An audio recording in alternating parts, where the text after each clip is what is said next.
Hello, you are listening to our local music feature here on radioutd.com. This is Amanda. I hope y'all are having a wonderful evening. Joined with us tonight is Flow State, a local band to this area and also are a big part of the Psychedelic Panther Festival. If y'all would like to introduce yourselves. Hello, my name is Joe Guzman. I am the keyboardist, singer, and songwriter for Flow State. My name is Kenny, and I play drums in Flow State. Hi, my name's Ty, and I am the guitarist. And my name's Colin. I play bass. Rad. So can you tell me a bit about how your band came to be? Before this interview, some of y'all were talking about like two of y'all being like the original members, so to say. So if y'all want to talk a bit. That's correct. Well, Kenny and I have been playing music since we were in high school. Flow State came about one evening in the winter of 2017 when we were both working crazy shifts and we found ourselves trying to create music again just to get out of that monotony of working too much. And so we teamed up at his home. It was a roommate situation at the time, and let's just say that his roommate wasn't like the most cleanest or nicest smelling. So the only place that we could practice to get away from the pizza boxes that were stacked in the kitchen and the pet mess, that was the laundry room. And that's where it all started, was in this laundry room, smelling clean linens and trying to get away from this nasty stench. And so we started with a keyboard, electric drums, and me on vocals, recording what will later become the beginnings of the songs we currently have in Flow State. Yeah, that's basically it. Working crazy hours, but we've known each other since junior high, and we've talked about playing in a band together since high school, and yeah, just kind of been at it since about 2004, 2005, and then Flow State's origination, you could say, was in that laundry room. So yeah, it's been a long time coming. Yeah. With it being a long time coming, did you always envision the same sound? Or did it kind of grow as y'all grew as artists and gained new band members? It's a great question. And originally in 2017, 2018, what we were shooting for was more of a indie rock, indie pop sound. I was listening to a lot of stuff that was successful overseas in Britain and stuff like that. And so those were the bands that I was following, kind of a little more obscure bands like Low Moon and Halos and Zola Blood. Stuff that's underground here, but that's making waves in other places. And so that was a sound that I was really inspired by and trying to emulate. And in the most modern sense, these bands are kind of not the conventional rock and roll kind of bands. They're more or less interpreting the style of rock and roll in good keyboard parts and rhythm patches and electronics, and so that's the stuff that we gravitate towards at first. And it really took playing this stuff in a garage and getting two other members to actually redirect the sound back into a rock band. We are very much a rock band, and I want to say that the rock part happened unintentionally, but for the better. I'm just my baby. You are cuddling Carlos very well. He's being weird. It warms my heart. I'm a good parent. Don't make it weird. Don't make it weird. I'm not making it weird. I'm just a good dad. Strong parental daddy vibes over there. No. Well, I've got something I can add to that, I guess. Oh. So, yeah, this is, our sound was definitely a whole lot different whenever I first joined in. But just coming from the background that I've come from, it kind of felt like we had a lot of room to grow into those other sort of areas. I think all of us are listening to very different things, and I took my own influences, and I think that definitely got us moving more towards the rock direction than how it was, because I remember how the songs used to sound. There's a few songs we actually have like 3 or 4 different versions that don't sound anything like the version we're finally on right now. So It's definitely changed a lot.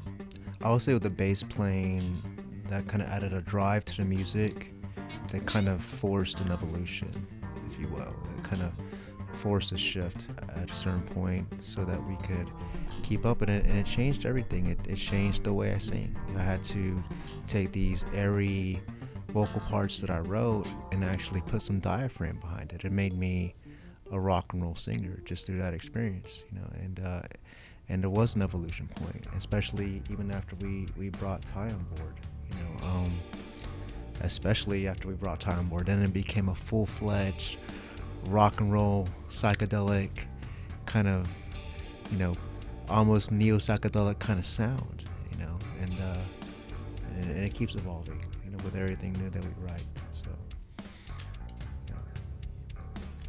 could you explain your writing process, or I guess how you go into developing a new song? It seems like there's a lot of evolution through the sound for what y'all have already in production.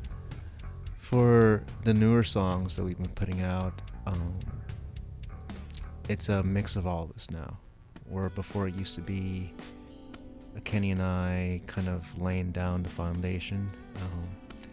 Now it's more like, okay, well, there's this crazy, really cool guitar part that Ty's playing, and I hear the rest of my head, and I'm like, Ty, finish that up, but like with these certain notes in between.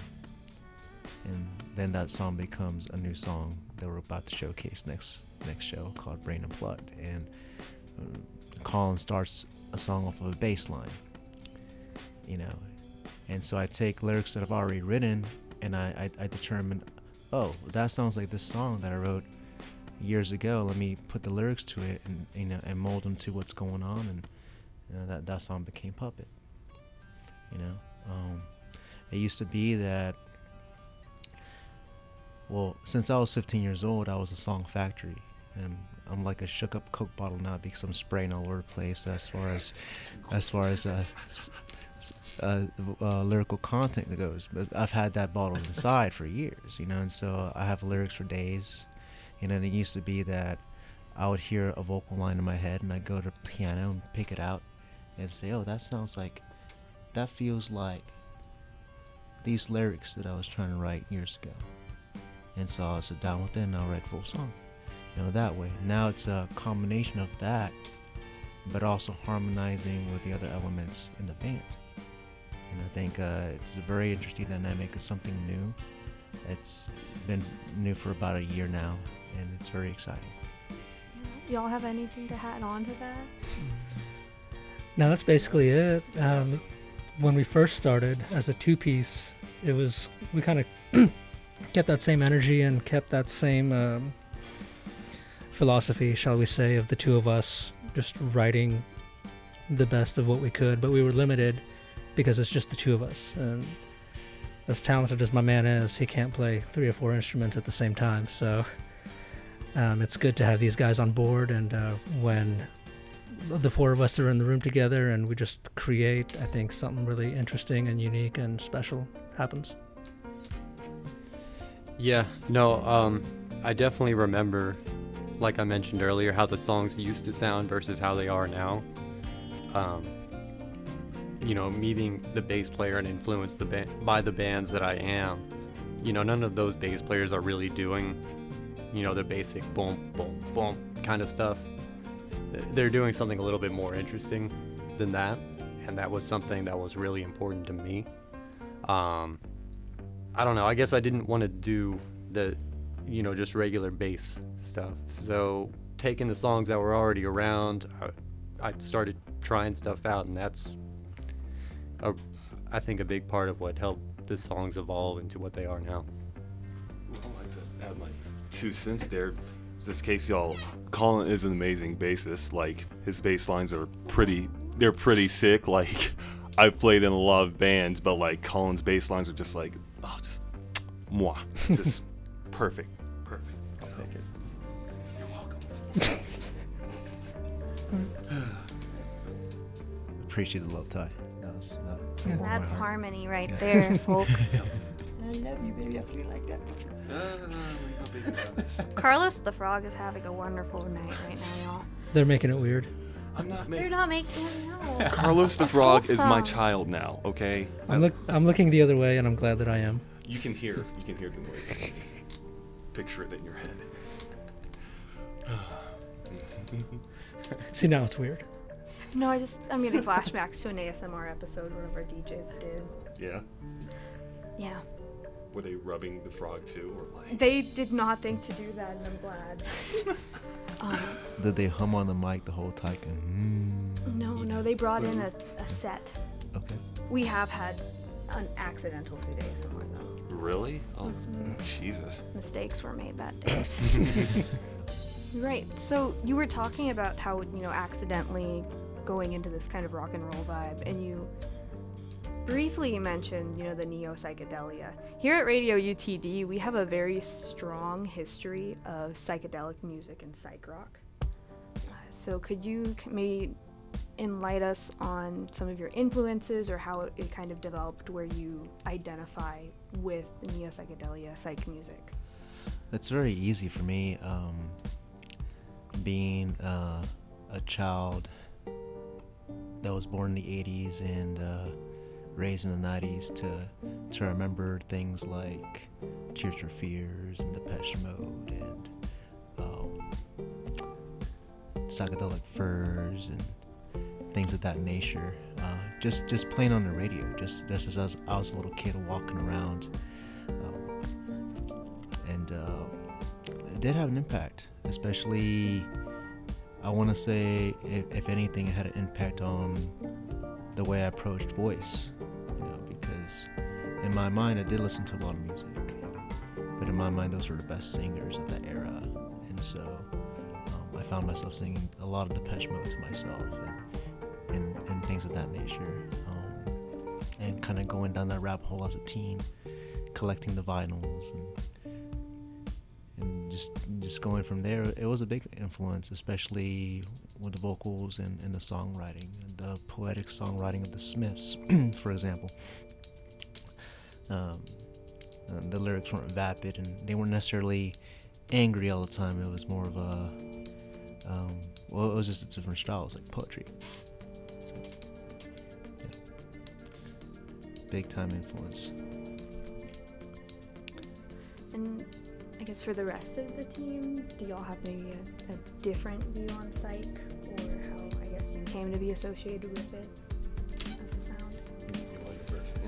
Yeah, I think pretty much everybody has their own unique set of, I guess, influences as far as like the psychedelic stuff is concerned. Me, I come from a big like metal background, and there's some psychedelic metal bands, like Gojira, one of my favorite bands. Rest of the band doesn't like them too much. I don't care.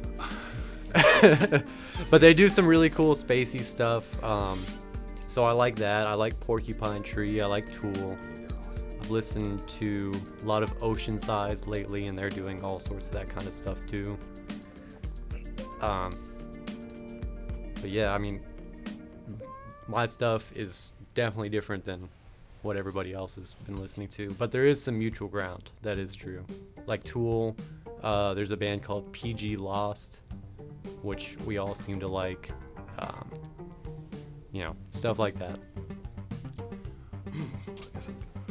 For the record, we support Colin in his, Gojira fanboying over here, so whatever. You are wearing the shirt.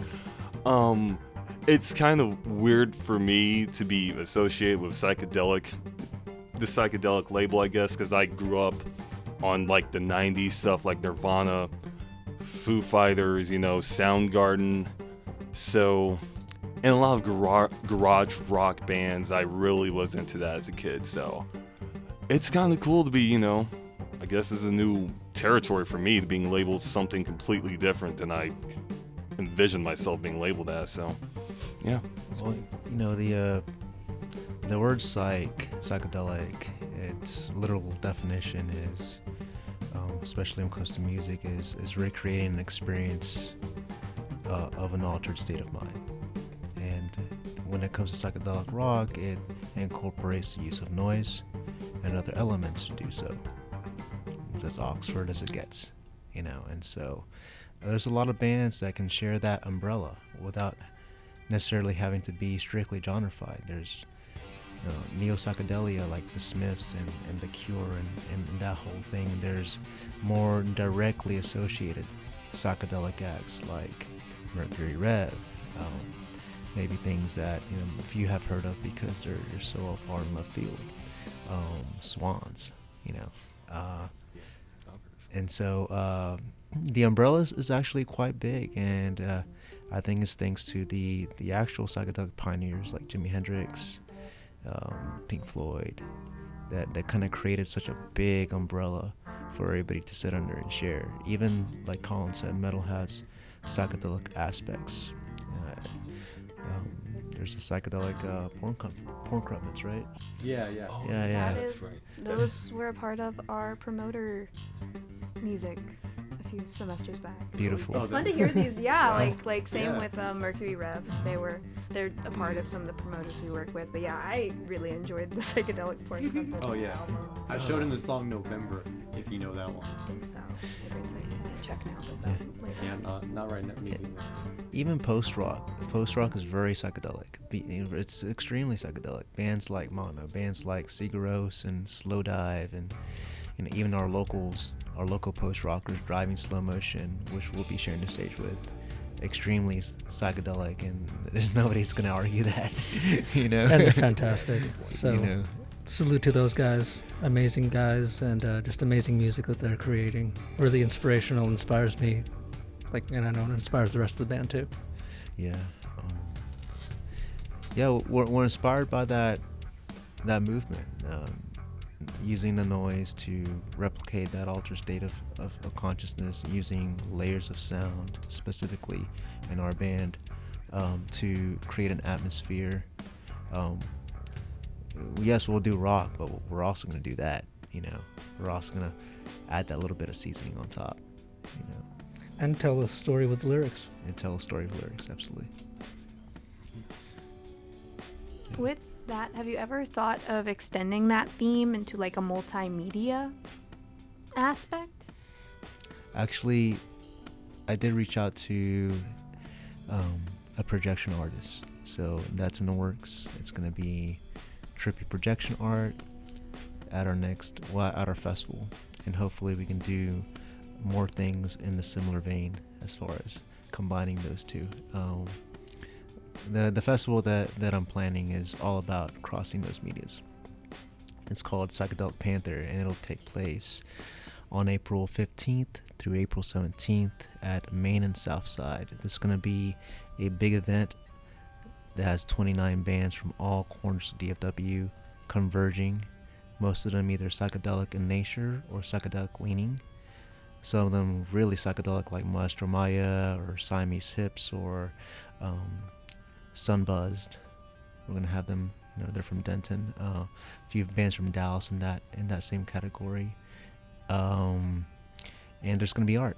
So there's going to be that crossing of the genres, of the crossing of the arts, like you were saying, Yeah, is it going to be like local artists to the ears, like a open artist alley situation? I try to diversify the locality of artists as much as I could. Some of them will be local, some of them will be coming from as far as Denton, and that's very purposefully done because what I want to create in pulling everybody together in this triangle that we share, Denton, Dallas, and Fort Worth, is a collaboration. It's a collaborative spirit, so that people can get out of their headspace when they're talking about being territorial about their scene. No, come on.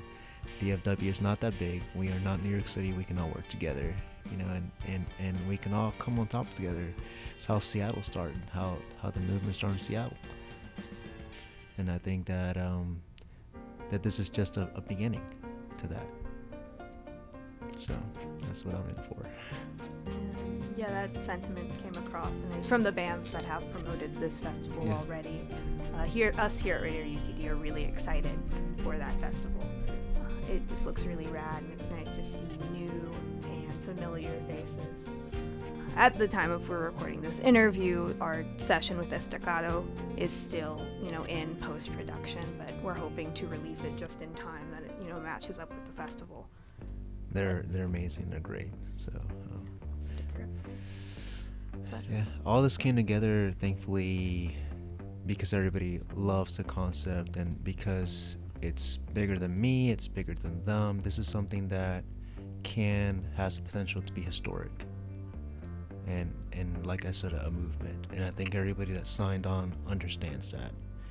And so, we're all coming at it with vision and our collective will, putting this amazing thing together. So it's just beyond anything I've ever done. It's I'm so excited. Everybody should be. All of y'all should be. Gotta pinch yourself. Definitely gotta pinch yourself. Yeah. So It's a lot to look forward to. yeah, and like so much just respect for getting it in motion, So what inspired to even have this kind of exist? Was it just it's just such like a big ambitious thing in my head, but well, it's something that I started talking into existence as I started going to shows and seeing my favorite bands and my friends play, and I started kind of putting the bug in the ear, and so I was always kind of afraid to really act on it, but then I saw myself just a few months ago delivering packages for Amazon in kind of a dark place, and so I'm not gonna lie, I take holistic medicines, and I started microdosing mushrooms. I did. And I did it for 3 months, and kind of got myself into a place mentally where I lost the fear of just asking for things. So I just went ahead and asked the venue, hey,